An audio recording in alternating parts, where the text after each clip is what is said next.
Now, in previous lecture, we learned about some aspects, some features of gymnoscope. जिम्नोस्कोपचे features बघितले आपण मागच्या वेळेस पूर्ण एक लेक्चर नुसतं मागची फिगर होती तिच्यावर आपण ते सगळं ड्रॉ केलं. त्याच्यामध्ये काय असतात बघा, हा जो फिमेल पार्ट आहे हा सायकस प्लॅन, सायकसची वूल बघायला मिळतात तुम्हाला, ते जे आपण काढलं होतं ना छोटा पार्ट असा. तर हे बघा, हे जे स्ट्रक्चर आहे त्याचं,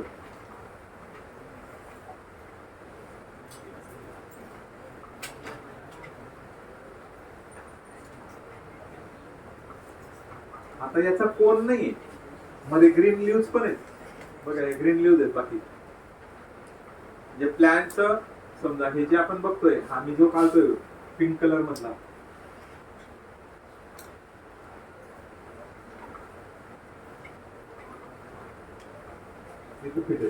स्टेमला हे ग्रीन लिव्स अल्टरनेटली असतात, green leaves green leaves green leaves, आणि त्यांच्या इन बिटवीन स्किली लिव्स पण असतात छोट्या. आणि रिप्रोडक्टिव्ह लिव्स म्हणजे काय, स्पोरोफिल. पण आता मेल प्लांट असेल तर मायक्रोस्पोरोफिल, फिमेल प्लांट असेल तर मेगास्पोरोफिल. जितकं तुम्ही कॉन्सन्ट्रेटने हे शब्द ग्रास कराल तितका प्रॉब्लेम नाही राहणार, नाही तर मग उलट सुलट व्हायला लागेल. नीट मध्ये टेक्निकल टर्म्स मध्ये जेवढे लॅटिन शब्द आहेत असं समजायचं, लॅटिन शब्दांची रिलेटेड 100 क्वेश्चन पैकी नीट मधले, आता मागच्या वर्षापासून 5-5 बायोफर्स मध्ये 45 होते ना, बायोफर्स मध्ये 45+5 आणि इकडे 45+5 म्हणजे 90च्या ऐवजी 100 क्वेश्चन येतात. 100 मधले समजा तुम्ही मॅक्सिमम क्वेश्चन मध्ये 50 क्वेश्चन्स मध्ये लॅटिन वर्ड्स जास्त करून यूज करतात, कारण तो शब्द एक तर पोरांना माहित नसतो. जो असं मॉडरेट अभ्यास करत असेल त्यांना थोडाफार माहित असतो, आणि जे कमी करतात त्यांना तो शब्द उमजत नाही. काय मायक्रोस्कोपिक, काय माझं नाही लक्षात आलं, त्याचा आन्सर येणारच नाही, किंवा आन्सर मध्ये मायक्रोस्पोरोफिल आहे मेगास्पोरोफिल आहे, तो कन्फ्युज होऊन जाईल, काहीतरी चुकीचा आन्सर देईल, म्हणजे तो आउट होतो त्याच्यात. म्हणून लक्षात ठेवायचं की नेहमी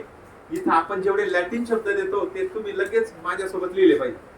तुमची बोर्ड साठी एक लॉंग बुक 150 पेजेसची चांगल्या क्वालिटीची, एकतर कारण ही 11वी 12ला पण कामाला येणार. थेट परीक्षा होते तोपर्यंत तुमची नीट परीक्षा होऊ द्या, बोर्डाचं जाऊ द्या.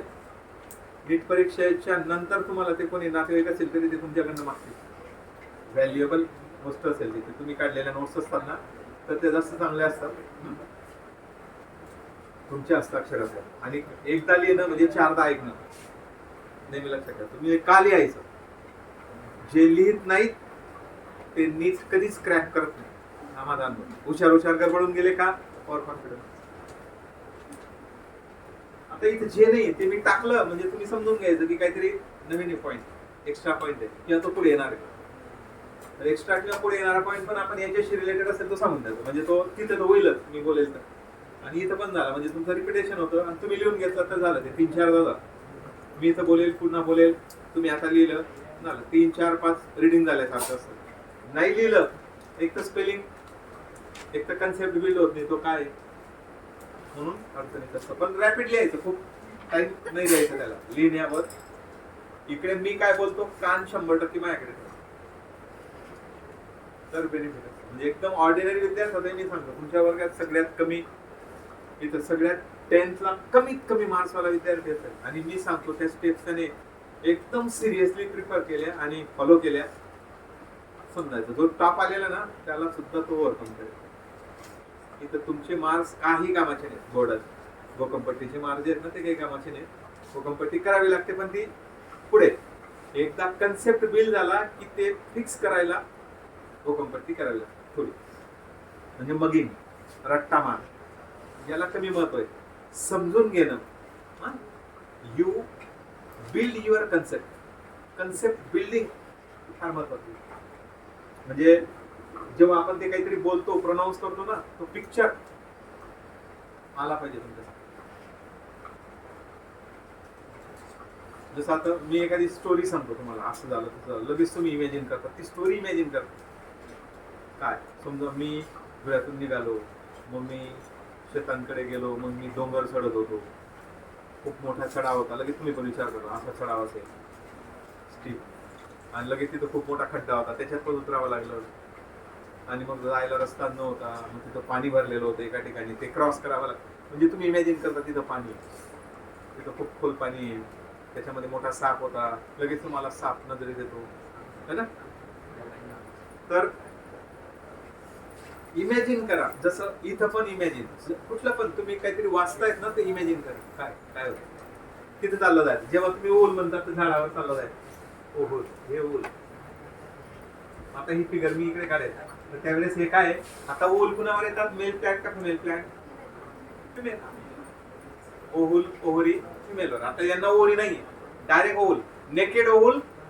ओहुल काय प्रोड्यूस करतो आफ्टर फर्टिलायझेशन, काय, ओहुल प्रोड्युसेस सीड आणि ओव्हरी प्रोड्युसेस फ्रूट.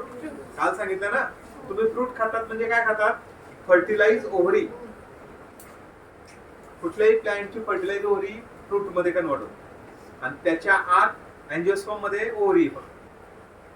आपण ज्या प्लॅन्ट किंगडम मध्ये डिव्हिजन, अल्गी म्हणजे थॅलोफायटा, ब्रायोफायटा, टेरिडोफायटा, आता जिम्नोस्पर्म वर आहे 4 नंबरची डिव्हिजन, आणि याच्या पुढे अँजिओस्पर्म बघणार आहे. तर जिम्नोस्पर्म मध्ये ovary absent, that is Y fruits absent, इथं फ्रूट नसतात. हे नेकेड ओव्हुल. कसे ओव्हुल आहेत, नेकेड.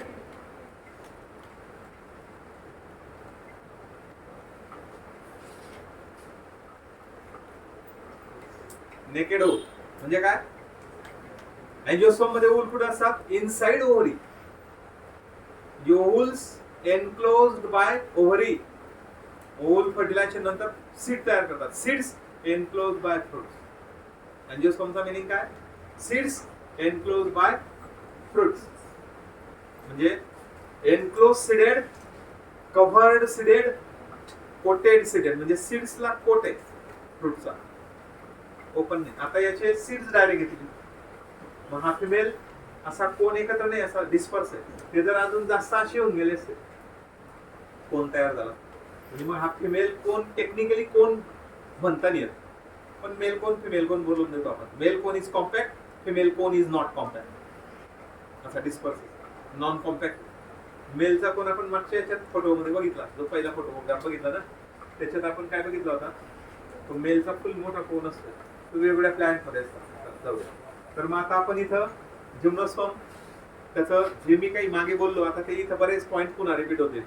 इंट्रोडक्शन केलं होतं, आणि अँजिओस्पर्मचं इंट्रोडक्शन करू त्यावेळेस मला बेसिक गोष्टी कळून जातील. जिम्नोस्पर्म, त्याच्यामध्ये जिम्नॉस म्हणजे नेकेड, ओपन, अनकवर्ड. नेकेड म्हणजेच काय, ओपन म्हणजेच काय, uncovered.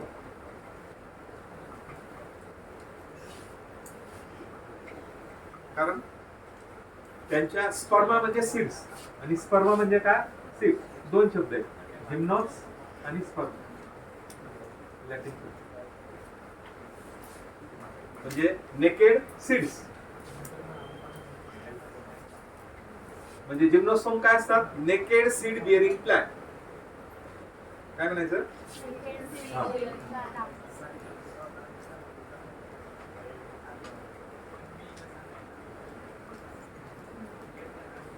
Naked seed bearing, naked seed producing, naked seed having plant, असं बोलू शकतो. आलं का लक्षात.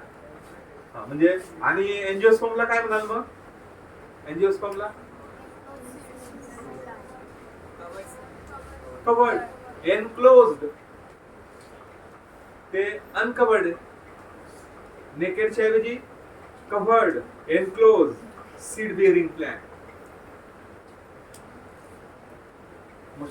बिअरिंग असं म्हणण्यापेक्षा शॉर्टकट असे म्हणू शकतो, नेकेड सीडेड, सीड हॅव्हिंग ना, seeded plant, enclose seeded plant, angiosperm. म्हणजे मग त्यांना एनक्लोज सीडेड येतात. एनक्लोज सीड कसं काय, म्हणजे फ्रूट आहे. मग इथं ओव्हरी ऍबसेंट, कशामुळे येतील, naked seeded, naked ovules. Ovule naked आहे, therefore नेकेड सीड. एंजिओस्पर्म मध्ये ovule covered, present inside the ovary, म्हणजे ते एनक्लोज आहेत. ovules enclosed within ovary, therefore seeds enclosed within fruits. बरोबर. म्हणजे काल सांगितलं ना मी, ओव्हल सीड तयार करतात आणि ओव्हरी फ्रूट तयार करतात. यांचे ओव्हल नेकेड आहेत, सीड्स नेकेड आहेत. As gymnosperms have naked ovules, angiosperm मध्ये तुम्हाला ओव्हल दिसणारच नाही, ओव्हरी दिसते. ओव्हरीच्या आत म्हणजे जसं तुमच्या तोंडात दात आहेत, माझे दात जोपर्यंत मी बोलत नाही, हसत नाही, तुम्ही दात दाखवत नाही. बरोबर ना? हसले की दात दिसतात. काय दात दाखवत? ऍक्च्युअली काय ते teeth enclose within mouth cavity. Close कोण करून टाकतं? लिप्स क्लोज झाले, बंद. मग त्यांची ओव्हरी जर अशी कट केली, होल मध्ये अरेंज झालेले एक किंवा एकापेक्षा जास्त होल असतात. जसं तुमच्या दातात एकापेक्षा जास्त दात, त्याच्यामध्ये माउथ कॅव्हिटी ओपन केली तुम्ही की दात दिसते. तसं कव्हर्ड आहेत, बाहेरून इकडनं दिसत नाही, एकच मार्गातून दिसतात. असे इकडनं दिसत नाही ना, एक्सरे काढला तरच दिसतील इकडनं दात आहेत की नाही.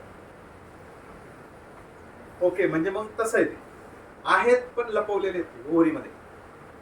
ओव्हल फर्टिलायझेशन नंतर सीड्स तयार करतात, मग सीड्स मध्ये आणि ओव्हरी फ्रूट तयार करते, म्हणजे फ्रूट मध्ये सीड्स. जसं मी काल गमतीने सांगितलं तुम्हाला की फ्रूट असं आहे आणि त्याच्यावर बिया अशा लागलेल्या आहेत, असं काही फ्रूट तुमच्याकडे तयार होत नाही. असं फ्रूट दाखवा, 1 लाख रुपये मिळवा. सर आमच्याकडे फ्रूटला बाहेर बिया आहेत, तुम्ही तर मध्ये सांगता. अशा बिया तर बाहेर लागलेल्या आहेत आणि फ्रूट मध्ये आहे आणि आजूबाजूला बिया आहे. उलट कसं राहील? बिया, seeds are inner enclose by fruit, फ्रूटच्या बाहेर नाही. म्हणजे मग ते अशाच असतील, तुम्हाला दिसेल फ्रूट दिसेल, बिया दिसणार नाही. बरोबर. मग आपल्याला कळलं बेसिकली की यांना जिम्नोस्पर्म काय म्हणतात. जिम्नॉस म्हणजे नेकेड, स्पर्मा म्हणजे सीड. अँजिओस म्हणजे एनक्लोज, कव्हर्ड, कोटेड, आणि स्पर्मा म्हणजे सीड. म्हणजे सीड्स एनक्लोज, सीड्स नेकेड. ते कव्हर्ड बाय फ्रूट्स आहेत, नॉट कव्हर्ड बाय. मग यांच्यामध्ये काय? Ovary absent, therefore fruits absent. आता हे पण सांगता यायला पाहिजे का नेकेड का? फ्रूट नाही, अँजिओस्पर्म मध्ये फ्रूट आहे. लक्षात आलं? Gymnosperms are plants in which the ovules are not enclosed by ovary. Ovules not enclosed by ovary means ovules are naked, and that is why after fertilization naked ovules produce naked seeds. म्हणून त्याला naked seeded plant म्हणतात. Ovules are not enclosed by ovary. महत्वाचं वाक्य. ओव्हरीची wall किंवा ovary त्याला enclose करत नाही. and remain exposed. म्हणजे मग ते काय? Ovules remain naked. Open direct बाहेरून ओव्हल दिसतात. Before and after fertilization. फर्टिलायझेशनच्या अगोदर पण आणि नंतर पण ओव्हल नेकेडच आहे, ओव्हरी राहणारच नाही, काही संबंधच नाही. त्याच्यामुळे ovule remain open naked before fertilisation, after fertilisation. Seeds that develop post fertilization are not covered. म्हणजे काय? मग सीड्स म्हणजे पोस्ट फर्टिलायझेशन म्हणजे फर्टिलायझेशन नंतर. म्हणजे केव्हाही माहिती आहे तुम्हाला की इथं फर्टिलायझेशन नंतरच जिम्नोस्पर्म अँजिओस्पर्म मध्ये सीड तयार होतात. पोस्ट फर्टिलायझेशन म्हणजे काय? Seeds that develops after fertilisation remain naked. They are not present inside the fruit because ovary is absent. That is why fruit is absent. Means after fertilization, naked ovule produces naked seeds. Simple word मध्ये. Ovule naked आहे. Fertilization नंतर मग काय? Seeds that develop post fertilization. म्हणजे seeds that develops after fertilization. Post म्हणजे काय? After. Pre म्हणजे काय? Prior. अगोदर. Post म्हणजे नंतर. म्हणजे fertilization नंतर seeds या अनकवर्ड राहतील. रिमेन नॉट कव्हर्ड म्हणजे काय? नेकेड. ओपन अशा जातात.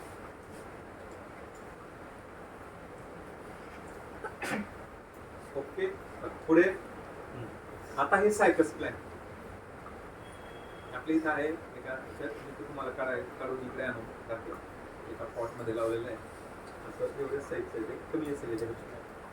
खूप मोठं पण होतं हळूहळू. हे जे स्टेम आहे ना, आता सर्वसाधारण हे जरी झाड आहे तर हे 1 वर्षापेक्षा जास्त इतकी ग्रोथ असते पॉटमध्ये, कुंडीमध्ये. जर ते एवढं झालं तर समजून घ्यायचं की ते 7, 8, 10 वर्ष, 7 वर्ष, 8 वर्ष जुनं झाड असतं एवढं. म्हणजे स्टेम एवढं, त्याला मग नंतर यूज असतं. अशी फार स्लो ग्रोथ असते की एवढं स्टेम येतं. पुढे समजा हे स्टेम वाढलं, समजून घ्यायचं हे 2-3 वर्ष आहे.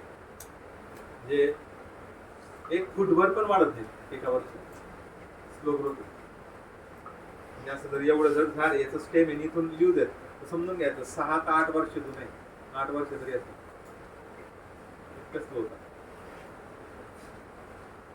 हे पण इथं मोठमोठे ओव्हल दिसतात एकदम. हा पोर्शन जो आहे तो एकदम मोठा केलेला. आता इथं कोन जो आहे स्ट्रॉबिलस, कोनला काय म्हणतात आपण. आता हा कॉम्पॅक्ट आहे, नॉन कॉम्पॅक्ट.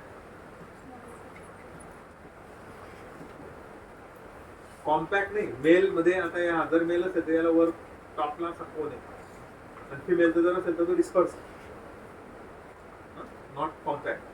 म्हणजे नॉन कॉम्पॅक्ट म्हणजे कसा कोन आहे, डिस्पर्स कोन आहे, नॉट ए कॉम्पॅक्ट फिमेल कोन. कोनला काय शब्द वापरतात सांगितलंय का तुम्हाला. कोन म्हणजे काय, पुन्हा पुन्हा आठवण का करून देतो. सिंगल स्ट्रॉबिलस, प्लुरल स्ट्रॉबिली किंवा स्ट्रॉबिलाय. स्ट्रॉबिलाय पण म्हणतात, स्ट्रॉबिली पण. आता हे छोटं आहे ना, याला रिप्रोडक्टिव्ह ऑर्गन येणार नाही जेव्हा त्याची ग्रोथ होऊन गेली मोठी. When the plant become mature, thereafter female and male cone develops. छोट्या प्लांटला, इमॅच्युअर प्लांटला येत नाही. म्हणजे हे कसं आहे मग, इमॅच्युअर. बिकॉज याच्यावर तुम्हाला काय दिसतं, स्टेम, लीव्ज, ग्रीन लीव्ज. या लीव्ज कुठल्या आहेत, ग्रीन लीव्ज. मोठमोठे असतात, सुई सारखे, निडल सारखे. त्यांना असे बारीक बारीक बारीक बारीक लिपलेट आहेत, टोपदार असतात. तुम्ही त्याच्याजवळ जर गेले ना असं टोपतात. त्यांची लीव्ज आहेत ना. याच्या घरी आहे, गेटच्या समोरच वेदांत एवढं झालं. आय थिंक ते 8-10 हजारचं झालं एकच मोठं एवढं झालं. त्याच्यापेक्षा बदल मोठं आणि एकदम प्रॉपर स्टेम. आणि त्याला व्हेजिटेटिव्ह पण रिप्रोडक्शन होतं. त्याला बर्ड्स येतात, असेक्शुअल रिप्रोडक्शन पण होतं त्याचं. त्याला इथं खाली हे थोडंसं मोठं झालं की खालच्या साईडला असे छोटे छोटे बर्ड येतात. आणि त्या बर्ड पासून ते बर्ड मॅच्युअर व्हायला लागलं, मोठं व्हायला लागलं की त्याला अशी बारीक बारीक पानं यायला लागतात. ते काढून टाकायचे, डिटॅच करायचे आणि दुसऱ्या ठिकाणी लावायचे. नवीन सायकस प्लॅन्ट तयार. सायकस प्लॅन्ट नर्सरीवाले फार महाग देतात. तुम्ही जर नर्सरीवाल्याकडे गेले तर विचार. सायकस तो कमीत कमी 1000 पासून सुरुवात आहे. 1000, 2000, 5000, 10000 असं. आय थिंक तुम्ही कितीला घेतलंय ते, 12-13 हजारचं घेतलंय. 20,000. आपल्याकडे पण मोठं होतं, काहीतरी तुम्हाला ते आपण बरेच वस्तू घेतल्या त्याच्याकडनं त्याने कमी करून दिली होती कॉस्ट. आपल्याकडे एवढं होतं, पण ते एक मेन खराब झालं. त्याचे बर्ड पासून जे डेव्हलप केलेले ते आहे आपल्याकडे. 2-2.5 हजारला दिलं होतं मला 7-8 वर्षापूर्वी. चला ओके. तर मग सायकस इमॅच्युअर आहे, तो मोठा झाल्यावर मग आता हे खूप मोठं होईल आणि त्याला फिमेल आणि मेल रिप्रोडक्टिव्ह ऑर्गन यायला लागतं. आता हा त्याचा फिमेल प्लॅन्टचा फिमेल रिप्रोडक्टिव्ह ऑर्गन आहे. मेल प्लॅन्टचा कॉम्पॅक्ट कोन दिसतो, असे मोकळे मोकळे दिसणार नाही त्याच्यावर. चालेल. आता जसा हा पण फिमेल, जर हा ओव्हल कापला तर सेक्शन दाखवलं जाईल. हा ओव्हल कट केला तर मध्ये पोर्शन दिसतं ओव्हलीचा आणि त्याच्यापासून सीड डेव्हलप होतं. ओव्हल मध्ये काय असते, ओव्हलची वॉल वगैरे असते, मध्ये एग तयार होतं मोठं. आणि एक वैशिष्ट्यपूर्ण गोष्ट की पूर्ण प्लॅन्ट किंगडम मध्ये ओव्हल 2च ऑर्गॅनिझम्स मध्ये, 2च टाईपच्या डिव्हिजन मध्ये येतं. पहिली डिव्हिजन जिम्नोस्पर्म. जिम्नोस्पर्म काय आहे, चौथी डिव्हिजन आहे ना. आणि अँजिओस्पर्म लास्ट 5वी डिव्हिजन मध्ये. अल्गी, ब्रायोफायटा, टेरिडोफायटा मध्ये ओव्हूल येत नाही. बरोबर. काय काय फॅक्ट पुन्हा पुन्हा सांगतो. काय फारच सिंपल गोष्टी द्या. अल्गी, ब्रायोफायटा, टेरिडोफायटा शिकला आपण. ओव्हूल शब्द आला, ओव्हरी आला, हे समजलं. आता पहिल्यांदा ओव्हूल शब्द येतो. आला लक्षात. तर पहिल्यांदा येतोय, त्याला पण नीटला बसवायचं. तो कुत्र्यांचा डॉक्टर होता. ओके, तर ओव्हल शब्द पहिल्यांदा आला, ओव्हरी नाही आला. आता अँजिओस्पर्म मध्ये ओव्हरी शब्द येतो. म्हणजे मग आता अल्गी, ब्रायोफायटा, टेरिडोफायटा यांच्यामध्ये आणि जिम्नोस्पर्म मध्ये पण ओव्हरी शब्द नाही. आपण डायरेक्ट म्हटलं ना ओव्हरीज ऍक्सेंट, त्याच्यामुळे फ्रूट ऍक्सेंट. बरोबर. म्हणजे आता हा शब्द ओव्हरी आणि ओव्हूल तिथे येते. इथे फक्त ओव्हूल आला सुरुवात. त्याच्या पुढची बिगिनिंग काय, ओव्हरी पण आणि ओव्हूल पण. म्हणजे मग फ्रूट पण आणि सीड पण अँजिओस्पर्म मध्ये बघायला. जेव्हा तुम्ही कुठलेही फ्रूट खातात, फ्रूट अँजिओस्पर्मिक प्लांटचं हातामध्ये सीड घेतात, अँजिओस्पर्मचं दे. जिम्नोस्पर्मचं हे सीड तुम्हाला काही बघायला मिळणार. सायकस वगैरे तशा ठिकाणी गेले तर तुम्हाला ते बघायला. आलं लक्षात. मग काय काय घेतलं आपण. हे इमॅच्युअर सायकस प्लांट बघतोय. कसं असतं, नारळाच्या झाडासारखं आहे. वर असे पूर्ण ग्रीन लिव्ज आहेत. हे ग्रीन लिव्जला आपण काय शब्द वापरतो. म्हणजे हे इथून तर इथपर्यंत लीफ आहे, कंपाऊंड लीफ. कुठलं लीफ आहे, कंपाऊंड लीफ. आणि ग्रीन आहे तर त्याला दुसरा शब्द काय वापरतो, फोलिएज. हा कलर दिसतो का तिथे मागे, दिसतोय फोलिएज शब्द नाही, दुसरा कलर वापरतो. तर या पद्धतीने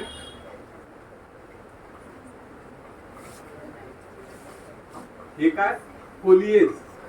कुठलं लीफ आहे, फोलिएज लीफ. फोलिएज हा शब्दाचा अर्थ काय सांगितलं होता, ग्रीन. कुठलं पण हे झाडाचं पान बघितलं that is foliage leaf. Green लीव्हजला फोलिएज लीफ म्हणतात. And that is called photosynthetic leaf. त्याचा पर्पज काय, फोटोसिंथेसिस करतो. स्केली लीव्हज सांगितले मी, छोटे छोटे ब्राऊन असे बारीक बारीक छोटे छोटे स्केली लीव्हज असतात. छोटे छोटे ते स्केली लीफ काय, प्रोटेक्टिव्ह असतात.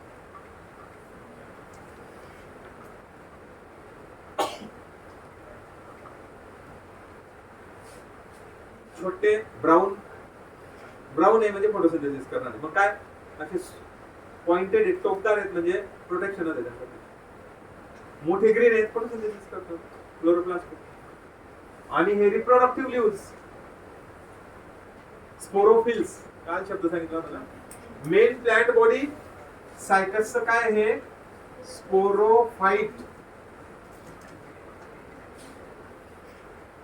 दिसतं का शब्द, नाही मागे येलो बॅकग्राऊंड येऊन गेलं ना. तर मग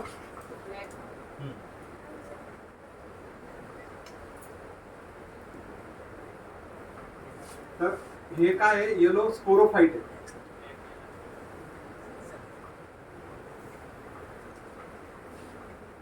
मेन प्लांट बॉडी इथून पुढे टेरिडोफायटा, जिम्नोस्पर्म, अँजिओस्पर्म पर्यंत. इथून पुढे अँजिओस्पर्म पर्यंत या तिघांमध्ये मेन प्लांट बॉडी स्पोरोफाइट आणि रिड्यूस प्लांट बॉडी गेमेटोफाइट. याच्या अगोदर दोन घेतले आपण. पहिली डिव्हिजन अल्गी, थॅलोफायटा आणि ब्रायोफायटा. यांच्यामध्ये मेन प्लांट बॉडी काय होती, आता ब्रायोफायटा मध्ये घ्या. ब्रायोफायटा यांना काय, यांना रूट, स्टेम, लीफ नसतं, थॅलस. यांच्यात leafy plant body, leafy thalloid, leaf like thallus plant body. Thallus म्हणजे काय, ऑर्गनलेस बॉडी, आपण मागे बघितलं. मग हे काय, ब्रायोफायटाच्या नंतर, अल्गीच्या नंतर ब्रायोफायटा मध्ये मेन प्लांट बॉडी गॅमेटोफाइट आणि रिड्यूस स्पोरोफाइट. म्हणजे हा डिफरन्स पक्का करत चालायचं. तुमच्या याच्यात पण पाहिजे. तर हे बेसिक क्वेश्चन 12 ला गेले की याच्यावरून पाणी फिरून जाईल. आणि पाणी फिरून गेलं की मग ते क्वेश्चन आले की मग तुमचा ब्रेक लागतो, पुढे स्पीड करत नाही.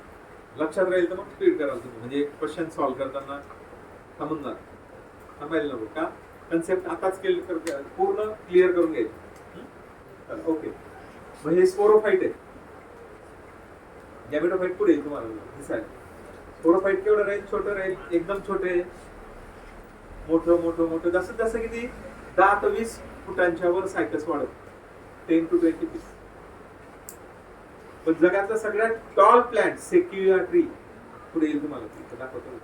ते टॉलेस्ट प्लांट अँजिओस्पर्म आणि ते शॉर्टेस्ट दिसते तुम्हाला, छोटं दिसतंय कारण कमी वाढलेलं आहे छोटं प्लांट. ओके, हे पण झालं. हे बघितलं आपण. आता हे जे काही काढतोय तर याच्यात बाहेर काढून असं दाखवलं तुम्ही मला, इथं काढून दाखवतो जागा आहे तर क्लिअर ऑन करतो.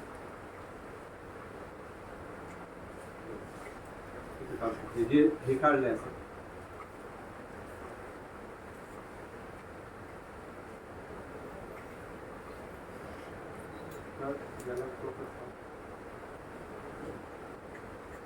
स्ट्रक्चर आहे त्याला.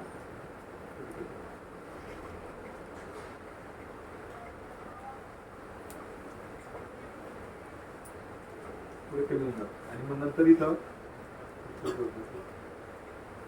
डिप्रेशन आहे, डिप्रेशन आणि या डिप्रेशन मध्ये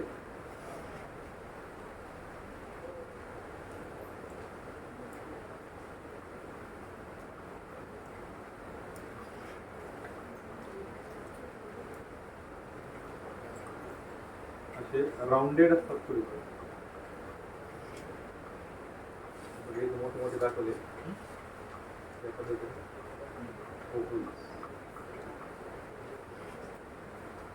कुठं हा आता हा ओव्हल काय रिप्रोडक्टिव्ह पार्ट आहे, नेकेड ओव्हल, एक्सपोज ओव्हल. आणि हे जे पूर्ण स्ट्रक्चर आहे रेड कलर मध्ये आपण दाखवलं ते फिमेल आहे ना, मग मेगा स्पोरोफिल आणि मेल मध्ये मायक्रोस्पोरोफिल. मायक्रो आणि मेगा. स्पोरोफिल काय? स्पोरो फॉर स्पोरोफाइट्स, फिल म्हणजे लिव्ह पण रिप्रोडक्टिव्ह, स्पोर प्रोड्युसिंग लिव्ह म्हणून स्पोरोफिल. शब्द काय सांगितला लिहून दिलाय तुम्हाला. स्पोरोफाइट काय करतो? प्रोड्यूस करतो स्पोरोफिल. स्पोरोफाइट स्पोरोफिल प्रोड्यूस करतो. स्पोरो शब्दाचा मीनिंग काय घेतला होता आपण? स्पोर.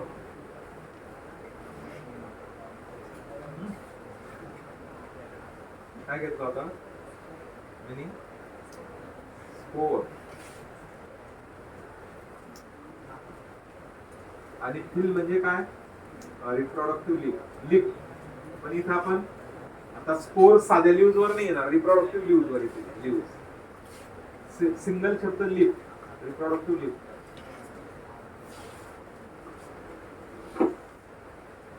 स्पोरोफाइट प्लांट बॉडी जेव्हा मॅच्युअर होईल तेव्हा, आता हे इमॅच्युअर आहे, हे मॅच्युअर प्लांट.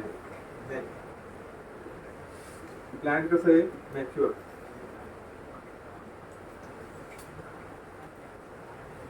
तेव्हा ते आपल्याला मॅच्युअर वर मेगा स्पोरोफिल. पण प्लांट कुठलं? फिमेल. हे फिमेल प्लांट. हे पण फिमेलच. आता इथं क्लिअर कट दिसतं, पुढचं पार्ट पण हे मोठे मोठे दिसतात. तर sporophyte produces micro and mega. Male produces male cycas plant, mature produces microsporophyll. Female plant produces mega. Micro नेहमी मेल गॅमेट छोटे असतात, फिमेल गॅमेट मोठे असतात, म्हणून मेलशी रिलेटेड मायक्रो शब्द आणि फिमेलशी रिलेटेड मेगा शब्द. नेहमी जिथं कुठं मेगा येईल आता याच्या पुढे तो मेगा आलं तर ते जर समजा प्लांटशी रिलेटेड असेल तर फिमेल रिप्रोडक्टिव्ह स्ट्रक्चर मोठं असतं म्हणून मेगा. आणि मायक्रो आणि मेगा हे कॉन्ट्रास्ट आहेत एकमेकांचे, छोटा मोठा. कारण ओव्हल्स पूर्ण प्लांट किंगडम मध्ये पहिल्यांदा आलं तुम्हाला. अल्गी मध्ये नाही, ब्रायोफाइटा मध्ये नाही, टेरिडोफाइटा, जिम्नोस्पर्म मध्ये आलं आणि अँजिओस्पर्म मध्ये पण येणार आहे. पण अँजिओस्पर्मचे ओव्हल एकदम छोटे असतात, ओव्हरी मोठे असतात, त्या पण एवढ्या मोठ्या नसतात. या नेकेड आईज मधून तुम्ही असे जसे असंच झाड कोणाचं असतं, नारळाचं पण असतं, असंच झाड खजूर, त्याला खजूर असेच लागलेले असतात घरांनी मोठ्या मोठ्या प्रमाणात असे खाली, आणि खूप मोठ्या नंबर मध्ये असे खजूरचे घड लागलेले असतात. बंचेसच्या बंचेस असतात, जसं द्राक्षांचे घड असतात तसे. आणि प्लॅन्ट नियर अबाउट असंच असतं. म्हणजे 3 प्लॅन्ट तुम्हाला सारखे वाटतात. हे सायकस किंवा नारळाचं झाड छोटं असेल तर काही म्हणते नारळाचं आहे का, नाही खजूरचं आहे का, बरोबर आहे, किंवा ताडीचं झाड आहे का, तोडी किंवा ताडी म्हणतात प्लॅन्ट, किंवा मग आपलं खजूर ताडी किंवा हे आता असं आहे. तर याच्यामध्ये हे जे ऊल आहेत हे लार्जेस्ट ऊल लक्षात ठेवायचं. एमसीक्यू म्हणतोय काय, largest wool in the plant kingdom. हे जे ऊल आहेत ना, नेकेड ऊल,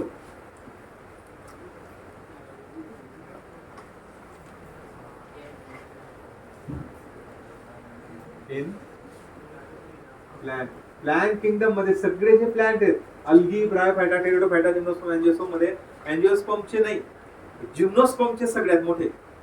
जिम्नोस्पर्म हॅव म्हणजे सायकस हॅव, सायकसचे ऊल सगळ्यात मोठे मोठे. अँजिओस्पर्मचे ऊल तर तुम्हाला नेकेड आईज मध्ये दिसणार पण ओरी जेमतेम दिसते, ओल दिसणारच नाही. एकदम ओपन केलं ना असं व्यवस्थित मॅग्निफायर लावलं तर व्यवस्थित दिसतील, डॉट डॉट दिसतील त्याच्यामध्ये ओरी मध्ये.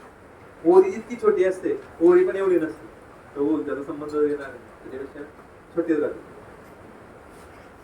मग काय क्वेश्चन एकदम इम्पॉर्टंट आहे. लार्जेस्ट ओल कुणामध्ये असतात, पूर्ण प्लांट किंगडम मध्ये सायकस. म्हणजे जिम्नोस्पर्म मध्ये बरेच आहेत पण सायकस मध्ये सगळ्यात मोठे, लार्जेस्ट ओल. ओके चला, म्हणजे मग हे सगळं 1 2 3 4 नंबर ऑफ ओल, एवढे का ओलची गरज पडली, एवढ्या जास्त स्किल्स येते. पण ते सगळ्या साईडला, प्लॅन्टच्या सगळ्या साईडला पसरले, तिकडनं हवा कुठून पण येते. एअर पॉलिनेशन आहे, काल बोललो होतो. एअर पॉलिनेशनला काय शब्द वापरला होता, which word is used to denote air pollination, मागे काय, ॲनिमोफिली. ॲनिमो नवीन आहे, पुढे येईल काय, म्हणजे हे सगळे जे मी वर शब्द लिहितोय हे तुम्हाला आवश्यक आहे. यांच्यावरून निश्चित एमसीक्यूज बनतात. एअर पॉलिनेशन सगळ्या जिम्नोस्पर्म मध्ये फक्त आणि फक्त एअर पॉलिनेशन होतं. ॲनिमोफिली. अँजिओस्पर्म मध्ये एअरच्या ऐवजी एअर पण असते. एअर पॉलिनेशन, वॉटर पॉलिनेशन म्हणजे hydrophily, insect pollination, entomophily, bat pollination, chiropterophily, bird pollination, ornithophily. हे सगळे 5-6 प्रकारचे पॉलिनेशन जे मेन आहेत. तसे ते भरपूर पॉलिनेशन आहेत, पण ऍंड्स करतात वर्मिकोफिली, स्नेक पॉलिनेशन करतात ऑफिडिओफिली, असे आहेत. पण मेन हेच आहेत, air pollination, water pollination, bird pollination, bat आणि सगळ्यात मोठं इन्सेक्ट पॉलिनेशन. ओके, मग यांच्यात कुठलं असतं, इन्सेक्ट पॉलिनेशन नाही, कुठलंच नाही, फक्त एअर पॉलिनेशन.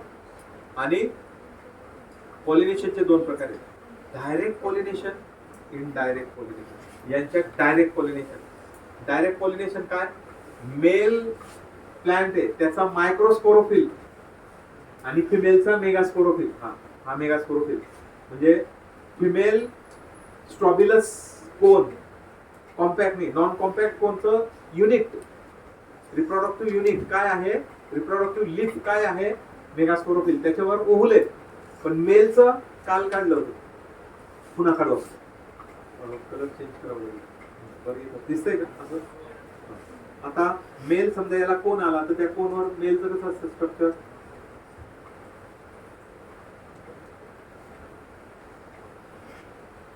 फक्त याच्या स्ट्रक्चर मध्ये हा फरक आहे. याला असे फिंगर लाईक प्रोजेक्शन आहेत, याला याचा हा पोर्शन थोडा ब्रॉड दाखवतोय का, कारण ते आपल्याला तिथं काय तयार होतात, group of sporangia.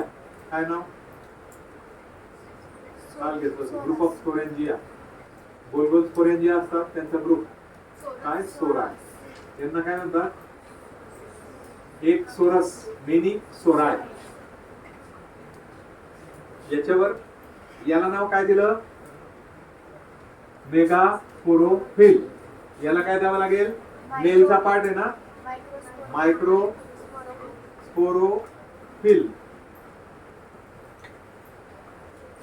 Unit of male cone, male strobilus. पण त्याचा मेल कोन कसा असतो? कॉम्पॅक्ट. काल जो फोटोग्राफ होता त्याच्यावर वर कोन दाखवलेला होता, पुढे पण येईल तो. असे असतात हे सगळे कॉम्पॅक्ट असतात. शेकडो आहेत, एक एक नाही. इथं पण किती आहेत? एक दोन आहेत का? 1 2 3 4 मोजले तुम्ही, अनेक आहेत. तर यांच्यापेक्षा जास्त ते असतात. याची युनिट आहे, कोन मोठा असतो. आता त्याच्यातला एक सोरस, हा सोरस एक आहे, 4 6 असतात ते. आता त्याच्यात एक एक जो पार्ट आहे, एक सिंगल 1, हा एकाला काय म्हणायचं? स्पोरॅन्जियम, म्हणजे मायक्रो स्पोरॅन्जियम. आणि त्याच्यात स्पोर तयार होतात. हा ब्रेक झाला की स्पोर बाहेर निघते. त्यांना काय म्हणाल? मायक्रोस्पोरॅन्जियम produces मायक्रोस्पोर्स. Sporophyte produces male sporophyte produces microsporangium, microsporophyll. Microsporophyll produces sori. Sori कसाचा बंच आहे? कसला बंच आहे? एक गोल गोल स्ट्रक्चर. हे असं दाखवलं ना, 1 2 3 4 5 6 7 8 पर्यंत, 4 to 8 असतात. म्हणजे जास्त करून 6 8 जास्त असतात. 6 8 स्पोरॅन्जिया बलूनचा ग्रुप. तसा हा बॅग लाईक ग्रुप आहे. ग्रुपला सोरस म्हणतात, एक मिनी सोरा. मग त्याच्यात एक युनिट काय आहे? मायक्रोस्पोरॅन्जियम. स्पोरॅन्जियमच्या ऐवजी मायक्रोस्पोरॅन्जियम शब्द वापरतात. आतापर्यंत मागे आपण स्पोरॅन्जियम शब्द वापरला. स्पोरॅन्जियम मध्ये, मायक्रोस्पोरॅन्जियम मध्ये मायक्रोस्पोर. कसं? मायक्रोस्पोर मदर सेल डिवाइड होईल, मिओसिस होईल, आणि मग मायक्रोस्पोर तयार होतील. ते रिप्रोडक्शनच्या वेळेस येईल. पण मी मुद्दाम सांगतो कारण ते कॉम्प्लिकेटेड आहे, असं समजलं पाहिजे. हे क्लिअर झालं ना तर अँजिओस्पर्म मधलं क्लिअर होऊन जाईल.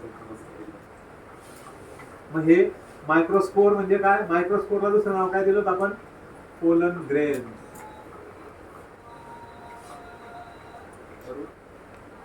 पोलन ग्रेन म्हणजे मायक्रोस्पोर. मग ते इथून रिलीज झाले बाय एअर. कुठे जातात? यांच्यावर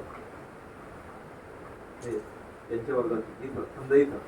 आता हा जो दाखवलाय आपण काय? ओव्हल. ओव्हलचं एक टोक असतं पुढे. आता हा ओव्हल मॅच्युअर झाला की या ओव्हलला असं ओपनिंग होईल, इथं ओपन होईल, आणि इथं एक पॉलिनेशन ड्रॉप तयार होतो, चिकट पदार्थ तयार होतो. त्याला काय म्हणतात?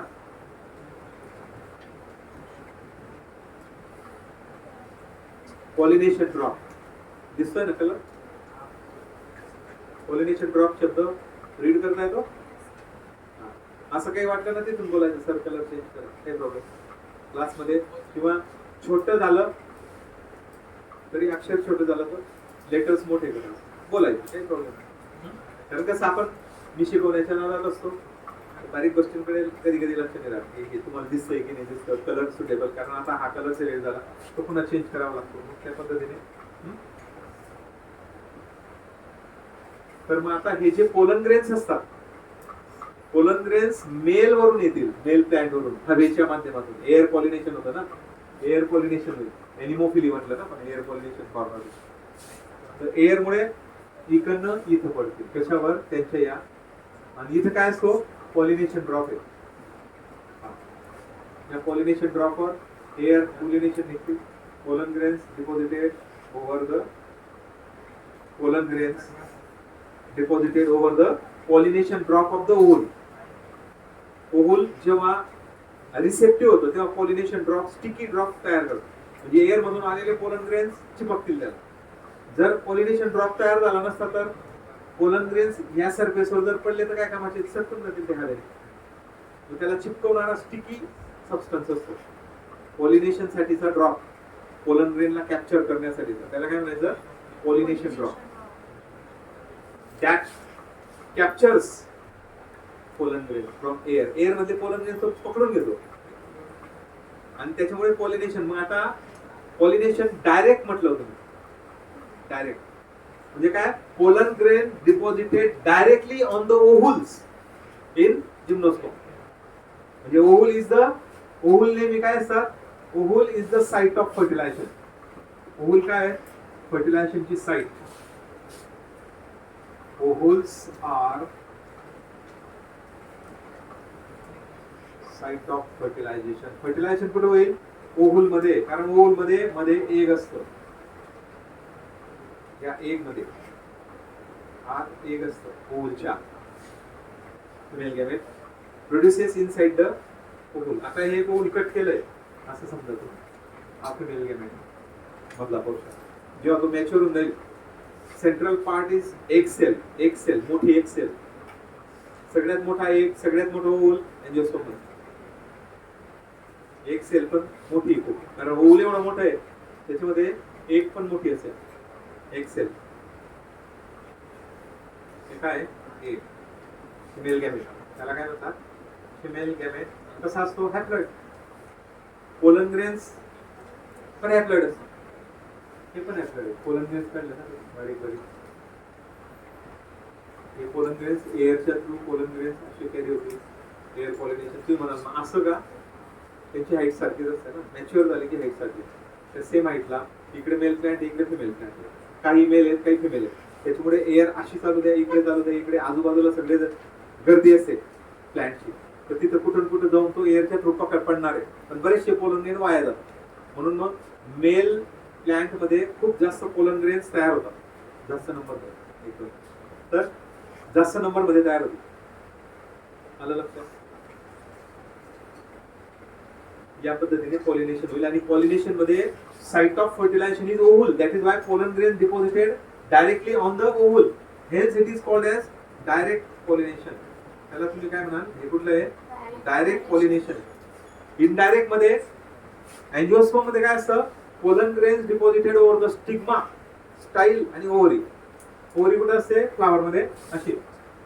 हा स्टिग्मा,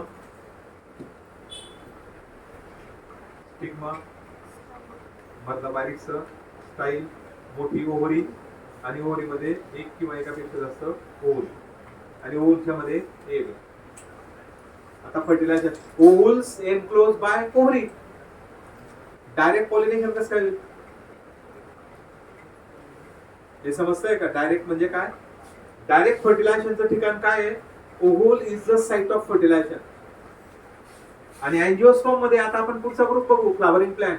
एंजिओस्पर्म म्हणजे काय? फ्लावरिंग प्लांट, ज्यांचे सीड्स रूट मध्ये येतात. एनक्लोज सीडेड एंजिओस्पर्म, हे नेकेड सीडेड. यांना ट्रू फ्लावर येत नाही. फ्लावर फक्त जे फ्लावर दिसतं ते सगळे एंजिओस्पर्म. म्हणजे आपण त्यांना एंजिओस्पर्मला जनरली काय म्हणतो? एनक्लोज सीड बिअरिंग म्हणण्यापेक्षा फ्लावरिंग प्लांट सोपे आहे. दसर फ्लावर दिसतो, सीड कुठे दिसतो? फ्लावर विजिबल आहे ना. ज्यांना फ्लावर येतं त्यांचा female reproductive part stigma, style, ovary. Ovary मध्ये ओव्हुल येतात. फर्टिलायझेशन आता इथं पोलन ग्रेन मध्ये बसेल का? ओव्हरीला पेनेट्रेट करून नाही. मग तो कुठं पडेल? याच्यावर. मग तुम्हाला दुसरं पण माहिती आहे, मेल रिप्रोडक्टिव्ह पार्ट काय असतो? अँड्रोशियम. त्याचा अँथर, अँथर मधून पोलन ग्रेन स्टिग्मावर पडतात. इथं नाही पडत. म्हणजे याला म्हणायचं मग इनडायरेक्ट पॉलिनेशन. आता माझ्या 12th च्या बॅच मध्ये जर तुम्ही विचारलं, जे 11th ला नाही 12th ला आहे, तरी तुम्हाला मी सांगतो, काही विद्यार्थ्यांना उत्तर देता येणार की जिम्नोस्पर्म मध्ये पॉलिनेशन कसं असतं. तो कदाचित बाकीचे सांगतील एअर पॉलिनेशन, एनिमोफिली, रट्टा मारून घेतला आपण. पण जर विचारलं की पॉलिनेशन कसं आहे, अजून दुसरा प्रकार सांगा. पॉलिनेशन मध्ये सेल्फ पॉलिनेशन, क्रॉस पॉलिनेशन, हे दोन प्रकार. पॉलिनेशन मध्ये डायरेक्ट पॉलिनेशन, इनडायरेक्ट पॉलिनेशन हा एक प्रकार. पॉलिनेटिंग एजन्सीज कुठल्या? Air pollination, anemophily. Insect pollination, endomophily. ते पॉलिनेटिंग एजन्सीज आहेत. पॉलिनेशनचे दोन प्रकार, सेल्फ पॉलिनेशन, क्रॉस पॉलिनेशन, आणि डायरेक्ट पॉलिनेशन, इनडायरेक्ट पॉलिनेशन. मग हे कसं आहे? अँथर वरून स्टिग्मावर पडतात. मग स्टिग्मावर पडले की तिथं पोलन ट्यूब तयार होते, आणि ती पोलन ट्यूब मधून मेल गॅमेट मध्ये जातात, इथं फर्टिलायझेशन. इथं गरजच नाही, इथून डायरेक्ट फर्टिलायझेशन इथं होणार. म्हणजे मग हे डायरेक्ट पॉलिनेशन, हे इनडायरेक्ट पॉलिनेशन. कारण site of fertilisation is ovule and ovule located inside the ovary, enclosed inside the ovary. That is why direct pollination not possible. इथून पोलन ग्रेनला असं येऊन पोलन ग्रेनला इथं मध्ये बसणं शक्य नाही. ओव्हरी आहे ना, ओव्हरीची वॉल आहे, ती काय त्याला जाऊ देईल मला. मग अँजिओस्पर्म काय म्हणतात, चल बेटा तू इथं स्टिग्मावर पडून जा, बघून घ्या. तिथून पुढे पोलन ग्रेन जर्मिनेट होतो, पोलन ट्यूब तयार होईल, ती ट्यूब मेल गॅमेटला घेऊन जातो. याच्याची पोलन ट्यूब तयार होते पण टेम्पररी मध्यामध्ये, तिच्या तिथं आत बाहेरून पोलन ग्रेन मध्ये न्यायला पोलन ट्यूब. म्हणजे इथं डायरेक्ट एग नसतो, ओव्हल मध्ये डायरेक्ट एग नसतो, आर्चिगोनिया असतो यांच्यात. अजून बघू आपण पूर्ण ओव्हलचं स्ट्रक्चर पुढे रिप्रोडक्शन मध्ये. इथं आर्चिगोनिया येतात, ते एका ओव्हल मध्ये एकापेक्षा जास्त आर्चिगोनिया येतात आणि त्या आर्चिगोनिया मध्ये एकापेक्षा जास्त ओव्हल असतात. आणि इथं अँजिओस्पर्मच्या ओव्हल मध्ये आर्चिगोनिया काय, डायरेक्ट एक ओव्हल मध्ये एकच एग असतं. इथं एका ओव्हल मध्ये एकापेक्षा जास्त 3, 4, 5 आर्चिगोनिया आणि आर्चिगोनिया मध्ये एग. म्हणजे मग 1, 3, 4 असते. इथं 3, 4 एग येतं, 3, 4 ठिकाणी फर्टिलायझेशन होऊ शकतं. पॉलीएम्ब्रियॉनी असते. आलं का लक्षात? अँजिओस्पर्म मध्ये नाही, मोनो एम्ब्रियॉनी असते. एकच एम्ब्रियो, एक एग, त्याच्यामध्ये एकच एम्ब्रियो तयार होईल एका ओव्हल मध्ये, म्हणजे एकच सीड तयार होईल असं त्याचा अर्थ. ओके, हे आपण जनरल घेऊ. एक दुपारची जी बॅच बनवायची 1 तारखेपासून बनवू आपण, पण प्रॉबेबली तुम्हाला विचारून करेल मी टाइम कुठला ठेवायचा. आपल्याकडे दुपारी 4 पासून टाइम आहे. 4 ते 5:30 घेता येईल, 5:30 ते 6:30, 7 घेता येईल, 7 पासून तर 8:15, 8:30 पर्यंत घेता येईल. रात्री म्हणाल तर 8:45, म्हणजे 8ला नाही गरज पडणार ना, 6:30 तर 7:30 पर्यंत बॅच आहेत ना. 7:30 तर 8:30, 6:30 ना, 5:30 ते 6:30, 6:45 पर्यंत बॅच आहे फिजिक्सच्या.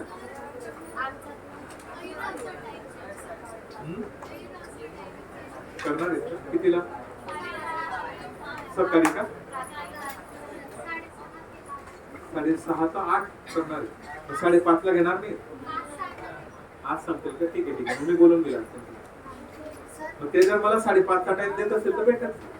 5:30ला किती जणांचा क्लास असतो तुम्ही, म्हणजे मग तुम्हाला सकाळची बॅचेस सुटेबल. ठीक आहे, आपण तसं ऍडजस्ट करावं लागेल आपल्याला. तिकडे फिजिक्स सेकंड पण होऊ द्या, मग आपण आपली बॅच 1 पासून डिक्लेअर करू.